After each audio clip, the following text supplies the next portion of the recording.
नमस्कार दोस्तों, आज बात करने वाला एक ऐसी टॉपिक पे जिसके कारण दिल्ली के लोग को सांस लेना तक मुश्किल हो चुका है। इस वीडियो रिकॉर्ड करते समय पे दिल्ली का हवा हजार्डर कैटेगरी में पहुंच चुका है। डॉक्टर्स का ये कहना है कि इस हवा में सांस लेना 25 से 30 सिगरेट पिए जितना हानिकारक है। हर दिन हॉस्पिटल्स में 25 से 30 लोग एडमिट हो रहे हैं। इस एयर पोल्यूशन ने आईसीसी क्रिकेट वर्ल्ड कप के ऊपर भी इफेक्ट कर रहा है। क्यों दिल्ली गवर्नमेंट ने इस इशू को अभी तक सॉल्व नहीं कर पाया? क्या ये दिल्ली गवर्नमेंट का बड़ा फेल्यूर है? किस वजह से दिल्ली आज इस दुनिया की सबसे पोल्यूटेड सिटी बन चुके हैं? कौन है इसके जिम्मेदार? क्या इस दिल्ली पोल्यूशन का कुछ सॉल्यूशंस भी है? चलिए जानते हैं इस वीडियो में। हवा की क्वालिटी को हम एयर क्वालिटी इंडेक्स में देख सकते हैं। नंबर जितना बड़ा होता है एयर उतना ही बुरा होता है। ये एक्सपर्ट्स कहते हैं कि नंबर 150 से ऊपर गए तो वो हवा ह्यूमंस के लिए अनफिट है। इस हवा में PM 2.5 और PM 10 पार्टिकल्स रहते हैं। जब भी हम सांस लेते हैं इस हवा के साथ उस पार्टिकल्स बॉडी के अंदर चला जाता है। इसका साइज थोड़ा बड़ा रहता है। ये हमारे आँख, नाक और गले को इरिटेट करता है। इस पार्टिकल्स को हम PM 10 पार्टिकल्स कहते हैं। वो पार्टिकल्स थोड़े से छोटे होते हैं। इस पार्टिकल्स हमारे लीवर के अंदर सीधा चले जाते हैं। यह पार्टिकल्स हमारे लीवर को डैमेज करते हैं। इस पार्टिकल्स को हम कहते हैं PM 2.5 particles. Premature morality from air pollution of India की स्टडी के हिसाब से हर साल लगभग 50 पर 8,000 लोग जान गंवा रहे हैं दिल्ली पे। दिल्ली का ये एयर पोल्यूशन नया नहीं है। यह था साल 1963 पहली बार दिल्ली में एयर पोल्यूशन देखने को मिलता है। उस समय में दिल्ली एक राज्य नहीं था, ये सेंट्रल गवर्नमेंट के एडमिनिस्ट्रेशन में आ रहा था। इस समय में सेंट्रल गवर्नमेंट ने कुछ भी एक्शन नहीं लिया। उसके बाद 1970s में एयर पोल्यूशन एक सीरियस इश्यू बनने लगा। उसके बाद 1974 में सेंट्रल गवर्नमेंट ने एक एयर एक्ट रिलीज करता है। इस एयर एक्ट का मेन ऑब्जेक्टिव ये होता है कि एयर पोल्यूशन को कंट्रोल करना। कुछ साल के बाद दिल्ली में रैपिड अर्बनाइजेशन और इंडस्ट्रियलाइजेशन देखने को मिलता है। उसी के साथ साथ जॉब अपॉर्चुनिटीज भी बढ़ने लगता है। बहुत सारे लोग उनके स्टेट्स छोड़कर दिल्ली पर आने लगते हैं जॉब्स की वजह से, और दिल्ली का पॉपुलेशन भी दिन ब दिन बढ़ता जा रहा था। ये था साल 2022। दिल्ली में 6 लाख व्हीकल्स रजिस्टर हुए हैं। इसमें 95% ऑफ पेट्रोल और डीजल से चलते व्हीकल्स है और सिर्फ 5% व्हीकल्स इलेक्ट्रिक व्हीकल्स है। इस साल देश में आईसीसी वर्ल्ड कप खेला जा रहा था। बहुत सारे देश का निगाह था हमारे भारत के ऊपर। इस समय में श्रीलंका और बांग्लादेश टीम ने उनके प्रैक्टिस सेक्शन को कैंसिल कर दिया क्योंकि एयर पोल्यूशन उतना ज्यादा हो चुका था। ये तो जस्ट एक प्रैक्टिस सेशन है। दिसंबर 3, 2017 England versus India third test match Firoza Kotla stadium में खेला जा रहा था। इस एयर पोल्यूशन की वजह से मैच को अबैंडन कर दिया जाता है। क्यों दिल्ली में एयर पोल्यूशन बढ़ता जा रहा है? पहले व्हीकल एमिशन। दिल्ली में 11.5 मिलियन व्हीकल्स रजिस्टर हुआ है। इसमें 4.5 मिलियन कार्स है, 2.5 मिलियन टू व्हीलर्स है और 4.5 मिलियन कमर्शियल व्हीकल्स है, जिस तरह बस, टैक्सीज। इसी तरह अक्सर लोग गाड़ी को मेंटेन नहीं करते हैं, गाड़ी को PUC नहीं करवाते हैं, जिसके कारण पोल्यूशन बढ़ता जा रहा है। इस व्हीकल एमिशंस को कंट्रोल करने के लिए दिल्ली गवर्नमेंट ने क्या किया? 2016 में दिल्ली गवर्नमेंट ने 10 साल पुराने डीजल व्हीकल्स को बैन कर दिया।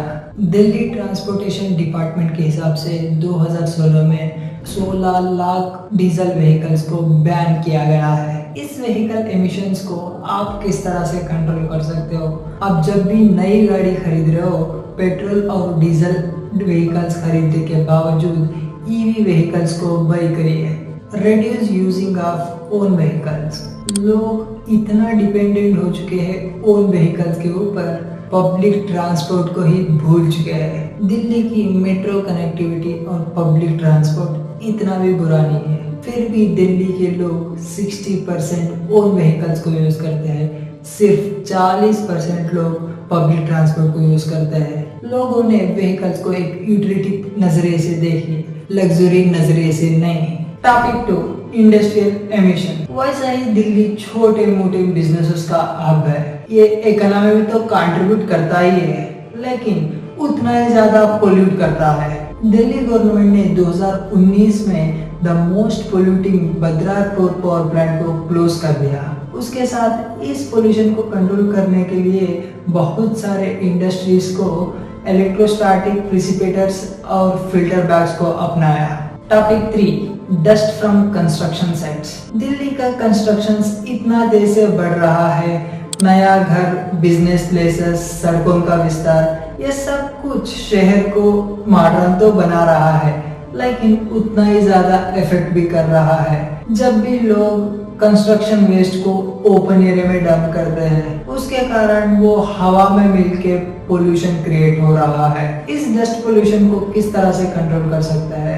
जब भी कंस्ट्रक्शन का साइट 500 स्क्वायर मीटर से बड़ा होता है, वहाँ पे स्मोक गन यूज करना जरूरी है। Fourth topic, stubble burning. Stubble burning के विलन्स है फार्मर्स। पिछले कुछ सालों से स्टबल बर्निंग ज्यादा किया जा रहा है पंजाब और हरियाणा स्टेट्स में। 2009 से पहले पंजाब और हरियाणा स्टेट्स में पैडी क्रॉप को अप्रैल के महीने में लगाया जाता था। इस क्रॉप मिलने के लिए 120 दिन से 150 दिन हो रहा था। इसको हार्वेस्ट करते थे अगस्त के मंथ में। अगस्त के मिड में इसका हार्वेस्टिंग हो रहा था। अगस्त की मिड में एयर नॉर्थ से नॉर्थ वेस्ट पर चला जा रहा था। इससे एयर दिल्ली से दूर चले जा रहा था। उस समय में पंजाब में ग्राउंड वाटर कम होता जा रहा था। पंजाब का साइल डेजर्टिफिकेशन बन रहा था। इस समय में पंजाब की गवर्नमेंट ने एक एक्ट को रिलीज करता है, पंजाब प्रिजर्वेटिव सबसॉइल एक्ट बोल के। इस एक्ट का मेन ऑब्जेक्टिव ये होता है कि जो भी फार्मर्स पैडी को ग्रो कर रहे हैं, उन्होंने मानसून मंथ में ग्रो करना चाहिए, क्योंकि मानसून मंथ में जब भी फार्मर्स ग्रो करते हैं, उसके लिए कम पानी का जरूरत पड़ेगा। इसकी वजह से